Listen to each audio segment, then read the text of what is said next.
আল্লাহ সবচেয়ে ভালোবাসেন কাকে? নবী করিম সাল্লাল্লাহু আলাইহি ওয়াসাল্লাম বলেছেন, আহাব্বুন নাস ইলাল্লাহি আনফাহুম লিন-নাস। আল্লাহর কাছে সবচেয়ে প্রিয় মানুষ সেই সকল মানুষ যারা সবচেয়ে বেশি মানুষের উপকারে আসে। সবচেয়ে বেশি মানুষ উপকার যারা করে তারা আল্লাহর কাছে সবচেয়ে বেশি প্রিয়। এই বছরের শেষ প্রান্তে দাঁড়িয়ে ভাবি, কত কিছু পেলাম, কত কিছু হারালাম। সুখের স্মৃতিগুলো রোদ্দুরের মতো উষ্ণতা দিল, আর বিষাদগুলো ছিল কুয়াশার মতো অদৃশ্য বাধা। কিছু প্রাপ্তি আনন্দের শিখায় প্রাণ জ্বালালো, আবার কিছু হারানো কষ্টের গভীরে ডুবালো। সময় চলছে তার নিয়মে, রেখে গেছে স্মৃতির মায়াজাল। হে যুবক ভাইয়েরা, আল্লাহকে ভয় করুন। ওই ভয়াবহ দিবসের কথা স্মরণ করুন যেদিন আপনার জীবনে সব সুখ ও আনন্দ বিলাসকে ধূলিসাৎ করে দেবে। সেই দিনের কথা স্মরণ করুন যেদিন আপনি হবে নির্জন কবরের একা বাসিন্দা।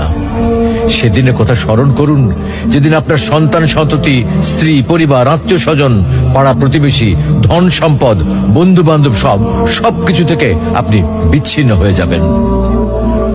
কত চমৎকার দোয়া, আল্লাহুম্মা গফিরলি, আল্লাহ আমাকে মাফ করে দাও, ওয়ারহামনি, আল্লাহ আমাকে রহম করো, ওয়াআফিনি, আমাকে নিরাপত্তা দান করো, ওয়ারযুকনি, আমাকে রিজিক দান করো। এই তো দোয়া। নামাজের দোয়া বাদ দিয়ে নামাজের পরে লম্বা দোয়া। ওজুর পানি মুছে ফেলবেন। রাসূল সাল্লাল্লাহু আলাইহি ওয়াসাল্লাম যখন ওযু করতেন, ওনার গায়ের পানিগুলো সাহাবায়ে কেরাম নিয়ে মুখে, হাতে, সারা শরীরে ঢেলে দিতেন।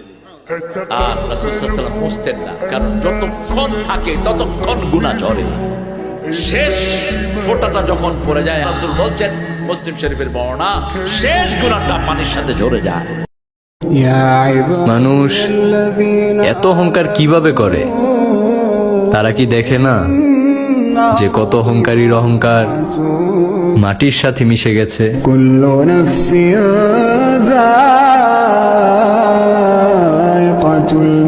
আল্লাহ, আমি জানি তোমাকে আল্লাহ বলে ডাকার মতো পবিত্র জবান আমার কাছে নেই, আমি হারিয়ে ফেলেছি। আল্লাহ, তোমার কাছে যে চাইবো, ভিক্ষার দুইটা হাত যে তুলবো, সেই হাতের পবিত্রতাও আমি রক্ষা করতে জানি নাই। মওলা, ব্যর্থতা আমার গুনাহ পাহাড় নয়, আসমান হতে ছুঁয়ে গিয়েছে, কিন্তু আমি তারপরও তোমার দরবারে হাজিরা দিয়েছি, কারণ আমি জানি আমার গুনার বিশালতার চাইতে তোমার রহমতের বিশালতা হাজার গুণ বেশি।